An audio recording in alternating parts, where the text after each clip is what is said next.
اولاد کے لیے بھی ہمیں قرآن و سنت میں دعائیں سکھائی گئی ہیں اور ان کا بھی اہتمام کرنا چاہیے. اور انسان اپنی زندگی کا بہترین سرمایہ اپنی اولاد پر خرچ کرتا ہے اور اپنے بعد بھی ان کے لیے ہر طرح کی راحتیں اور نعمتیں چھوڑ کر جانا چاہتا ہے. لیکن اگر اولاد نیک ہو تو وہ والدین کے لیے صدقہ جاریہ بھی بنتی ہے اور والدین کے خون پسینے کی کمائی کو ان کی زندگی میں اور ان کی زندگی کے بعد بہترین جگہوں پر استعمال کرتی ہے.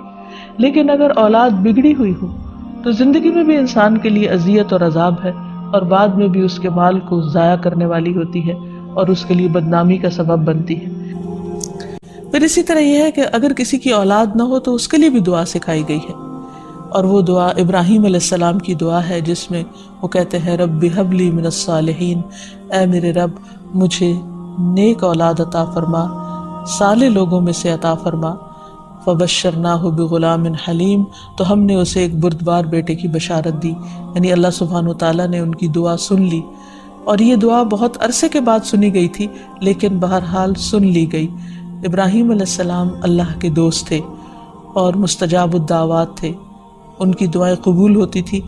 یہاں یہ بات بھی پتہ چلتی ہے کہ دعا کی قبولیت کا مطلب یہ نہیں کہ جس وقت انسان منہ سے کوئی بات نکالے اسی وقت پوری ہو جائے.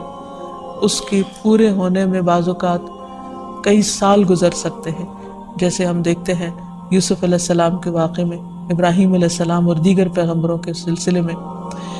اور پھر ہم اس بارے میں یہ بھی دیکھتے ہیں کہ جس طرح ابراہیم علیہ السلام کی دعائیں قبول ہوئی تو انہوں نے اپنے رب کا اس پر شکر بھی ادا کیا اور فرمایا الحمدللہ الذی وہب لی علی الکبر اسماعیل و اسحاق ان ربی لسمیع الدعاء، کہ اللہ کا شکر ہے جس نے مجھے بڑھاپے میں اسماعیل اور اسحاق جیسی اولاد دی، بلا شبہ میرا پروردگار دعائیں سننے والا ہے. اس لیے اولاد کی طرف سے کبھی بھی مایوس نہیں ہونا چاہیے، نہ ہونے کی شکل میں بھی اور ہونے کے بعد ان کی نیکی اور خیر اور بھلائی کے سلسلے میں بھی. اور اس میں ہم دیکھتے ہیں کہ زکریا علیہ السلام کی بھی اولاد نہیں تھی تو وہ بھی بڑھاپے تک مایوس نہیں ہوئے اور دعا مانگتے رہے. اور اس سلسلے میں آتا ہے کہ وہ جب دعا مانگتے تو کہتے رب ہب لی من لدنک ذریۃ طیبہ انک سمیع الدعاء، کہ اے میرے پروردگار مجھے اپنے پاس سے نیک اور پاکیزہ سیرت اولاد عطا فرما، تو ہی دعا کا سننے والا ہے.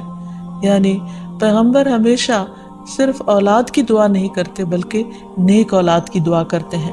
نبی صلی اللہ علیہ وسلم حضرت حسن اور حسین کو اپنے پھول کہا کرتے تھے کہ یہ دونوں میری دنیا کے پھول ہیں. ایک اور حدیث سے ہمیں پتہ چلتا ہے کہ اولاد انسان کی بہترین کمائی ہے. فرمایا ان اولادکم من اطیب کسبکم، تمہاری اولاد تمہاری سب سے بہترین کمائی ہے، بس اپنی اولاد کی کمائی میں سے کھاؤ، یعنی وہ انسان کے لیے حلال ہے، جائز ہے.